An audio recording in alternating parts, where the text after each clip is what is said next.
So let me start talking about one of my beginner's friends. Her name is Anna. Alright. Anna ഭയങ്കര sincere ആണ്, നല്ലൊരു student ആയിരുന്നു. She always shop for classes on time, practice every day, എല്ലാ കാര്യത്തിലും അടിപൊളിയായിരുന്നു. പക്ഷേ ഒരു പ്രശ്നമുണ്ട്, ആളുടെ ലിസ്ണിംഗ് മൊഡ്യൂളിൻ്റെ സ്കോഴ്സ് ഒന്നും അങ്ങോട്ട് കയറുന്നേയില്ല. That scores just wouldn't improve. അങ്ങനെ ഒരു സിറ്റുവേഷനിൽ നിൽക്കുകയാണ്. അപ്പോൾ നമ്മളിങ്ങനെ അതിൻ്റെ കാര്യങ്ങളൊക്കെ ഡിസ്കസ് ചെയ്ത് എവിടെയാണ് പ്രശ്നം വരുന്നത് എന്നുള്ളതൊക്കെ ഇങ്ങനെ അനലൈസ് ചെയ്തുകൊണ്ടിരിക്കുന്ന ടൈമിൽ one day I notice something. അതായത് നമ്മൾ ലിസ്ണിംഗ് പ്രാക്ടീസ് ചെയ്തുകൊണ്ടിരിക്കുമ്പോൾ Anna was about to start listening to the audio. ആ ഒരു ടൈമിൽ she was just sitting there and waiting to start the audio. അങ്ങനെ ഇരിക്കുകയാണ്. അതായത് നമ്മൾ എക്സ്ട്രാക്റ്റിലോട്ട് കിടക്കുന്ന ഒരു ടൈമിൽ ഇങ്ങനെ വെറുതെ ഇങ്ങനെ വെയിറ്റ് ചെയ്തിരിക്കുകയാണ്. അപ്പോൾ ഞാനതൊന്ന് ശ്രദ്ധിച്ചു. അത് കഴിഞ്ഞിട്ട് ഫുൾ ലിസ്ണിംഗ് ഒക്കെ കഴിഞ്ഞ് ആൻസേഴ്സൊക്കെ ഡിസ്കസ് ചെയ്ത ടൈമിൽ നോക്കിയപ്പോൾ അന്നയുടെ സ്കോർ നോക്കിയപ്പോൾ ഓൾമോസ്റ്റ് സെയിം, വലിയ മാറ്റമൊന്നും കാണുന്നില്ല. ഒരുപാട് മിസ്റ്റേക്സിലൊക്കെ അവിടെ ഇവിടെയൊക്കെ ആയിട്ട് എടുത്തിട്ടുണ്ട്, പ്രത്യേകിച്ച് പാർട്ടേയിൽ ലിസ്ണിങ്ങിൻ്റെ. അങ്ങനെ നോക്കിയപ്പോൾ ഞാൻ അന്നയോട് ചോദിച്ചു, Anna, did you read all the questions before you start listening to the audio? അപ്പോൾ അന്ന ഇങ്ങനെ കൺഫ്യൂസ് ആയിട്ട് നോക്കുകയാണ്. ഇതെന്താ ഇങ്ങനെ ചോദിക്കുന്നത്? Like am I supposed to do that? അങ്ങനെ രീതിയിൽ ആൾക്കറിയില്ലായിരുന്നു, ഇങ്ങനെ റീഡ് ചെയ്യണം എന്നൊന്നും അറിയില്ലായിരുന്നു എന്നുള്ള രീതിയിൽ. That's when it clicked. See, a lot of beginners make the same mistake, simply sitting and waiting for the audio to start without even glancing at the questions. But for OET listening, especially for part A and B, those few seconds you get before starting the audio are gold.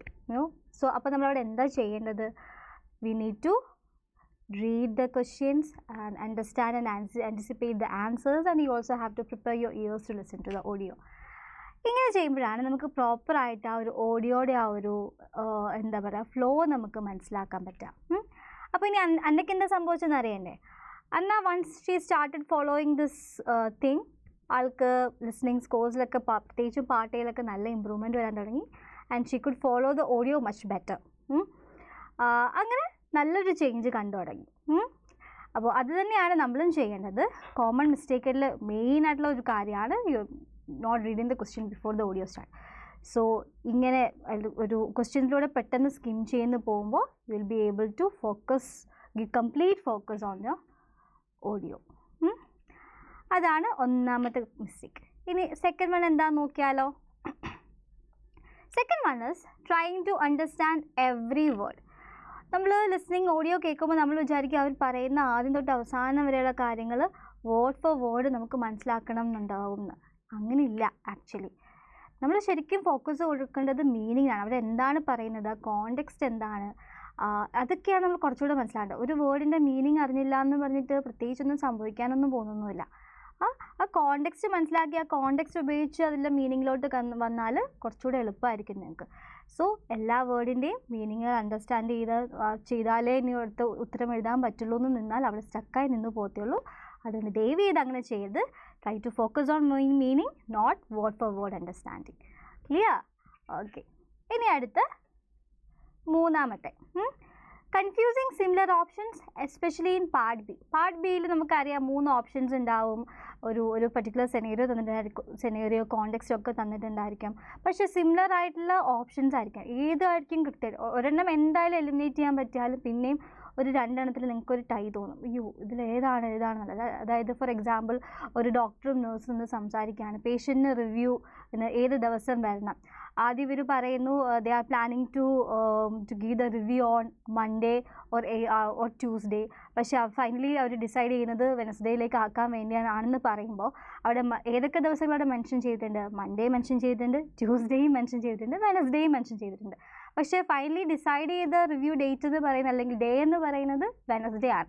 പക്ഷേ ഇതൊന്നും കേൾക്കാണ്ട് ചിലപ്പോൾ നമ്മൾ നേരെ confusion അടിച്ചിട്ട് ആദ്യമേ കേട്ട മൺഡേയോ ട്യൂസ്ഡേയോ answer ആയിട്ട് അങ്ങ് സെലക്ട് ചെയ്താൽ പ്രശ്നമാവില്ലേ? സോ ഇതുപോലെ കൺഫ്യൂസിങ് ആയ സിമിലർ ഓപ്ഷൻസ് വരുമ്പോൾ നമ്മൾ എന്താ ചെയ്യേണ്ടത്? You need to listen for the speaker's tone, intent and final message, not just on keywords. ഈ കീവേഡ്സിൽ മാത്രം ശ്രദ്ധിക്കാണ്ട് ആരാണ് സംസാരിക്കുന്നതെന്നും അവരുടെ ടോൺ എന്താണെന്നും അവരുടെ ഇൻറ്റൻഷൻ എന്താണെന്നും ഫൈനലി അവർ തരാൻ ഉദ്ദേശിക്കുന്ന മെസ്സേജ് എന്താണെന്നും കൃത്യമായിട്ട് ആദ്യം തൊട്ട് അവസാനം വരെയും ശ്രദ്ധിച്ചാൽ നമുക്ക് മനസ്സിലാകും. അങ്ങനെ പ്രോപ്പറായിട്ട് നമുക്ക് കൺഫ്യൂഷൻ ഒഴിവാക്കാവുന്നതേ ഉള്ളൂ. പ്രത്യേകിച്ച് എവിടെയാണ്? പാർട്ട് ബിയിൽ. മനസ്സിലായല്ലോ അല്ലേ? ഇനി ഫോർത്ത് വൺ, നോക്കട്ടെ.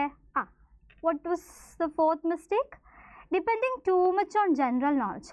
ചില കാൻഡിഡേറ്റ്സ് വരുത്തുന്ന ഒരു വലിയൊരു മിസ്റ്റേക്കാണ്. അതായത് അവർക്ക് ഓൾറെഡി ഉള്ളൊരു മെഡിക്കൽ നോളജും അവരുടെ പ്രൊഫഷണൽ നോളജും ഒക്കെ ഉണ്ടല്ലോ, അത് വെച്ചിട്ട് ചില ആൻസേഴ്സിനൊക്കെ അങ്ങ് ഉത്തരം എഴുതാൻ ശ്രമിക്കും. അങ്ങനെ എഴുതാൻ ശ്രമിക്കുമ്പോൾ ചിലപ്പോൾ നമ്മളുടെ ജനറൽ നോളജിനെ ബേസ് ചെയ്തുള്ള കാര്യങ്ങളായിരിക്കില്ലല്ലോ ചോദിക്കുന്നത്. കോണ്ടെക്സ്റ്റ് ഒക്കെ സെയിം ആണെങ്കിലും സിറ്റുവേഷനും സംസാരിക്കുന്ന ആൾക്കാരും ഒക്കെ ഡിഫറെൻ്റ് ആയിരിക്കും.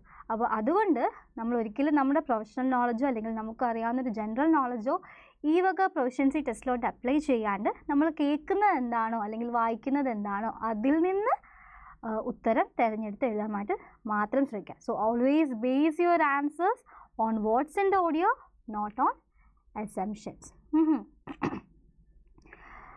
Last and final one, spelling errors and grammar mistakes in part A. അയ്യോ, വലിയൊരു മിസ്റ്റേക്കാണല്ലേ. നമ്മൾ വിചാരിക്കുമോ ഒരു എസ് അല്ലെങ്കിൽ ഒരു എസ് വിട്ടുപോയ കാര്യമില്ലേ എന്നൊക്കെ മാർക്ക് എന്തിനാണ് കുറയ്ക്കുന്നതെന്ന്. അങ്ങനെ പറഞ്ഞാൽ ശരിയാവില്ലല്ലോ. നമ്മൾ എപ്പോഴും പാർട്ട് എയിലോട്ടൊക്കെ വരുമ്പോൾ സെൻറ്റൻസ് കംപ്ലീഷൻ അല്ലെങ്കിൽ നോട്ട് കംപ്ലീഷനാണ്. അപ്പോൾ അവിടെ വരുമ്പോൾ ഗ്രാമറിന് വലിയൊരു ഇമ്പോർട്ടൻസ് ഉണ്ട്. അതുപോലെ പേഷ്യൻ്റ് എഴുതേണ്ടടുത്ത് പേഷ്യൻസ് എന്ന് എഴുതിയാൽ തെറ്റല്ലേ അത്. അപ്പോൾ അങ്ങനത്തെ സ്പെല്ലിംഗ് എറേഴ്സും ഗ്രാമർ മിസ്റ്റേക്സും കൂടെ നമ്മൾ ഒഴിവാക്കേണ്ടതാണ്. അപ്പോൾ അത് ഒഴിവാക്കാൻ വേണ്ടി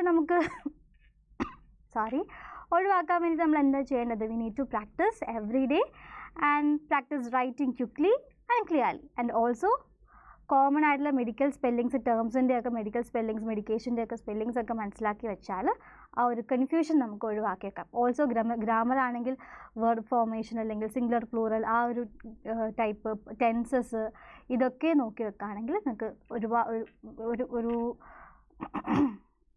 പരിധി വരെ സ്പെല്ലിംഗ് മിസ്റ്റേക്സ് നിങ്ങൾക്ക് ഒഴിവാക്കിയെടുക്കാൻ പറ്റും.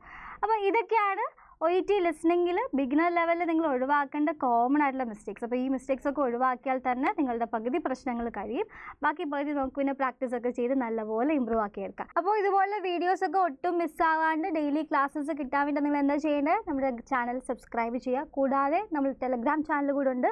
അപ്പോൾ അതിൽ നിങ്ങൾക്ക് ഡെയിലി അപ് ടു ഡേറ്റ് ആയിട്ടുള്ള കാര്യങ്ങളൊക്കെ കിട്ടും. കൂടാതെ പ്രാക്ടീസ് മെറ്റീരിയലും എല്ലാം ആക്സസ് ചെയ്യാൻ വേണ്ടി നിങ്ങൾ ടെലഗ്രാം ചാനലിൽ ജോയിൻ ചെയ്യുക. പിന്നെ നമ്മുടെ പെയ്ഡ് കോഴ്സസിനെ പറ്റി കൂടുതൽ അറിയണമെന്നുണ്ടെങ്കിൽ ഞാൻ ലിങ്ക് ഡിസ്ക്രിപ്ഷനിൽ കൊടുത്തിട്ടുണ്ട്. അതും ഓപ്പൺ ചെയ്ത് നിങ്ങൾക്ക് നോക്കാവുന്നതാണ്. So till then take care and by.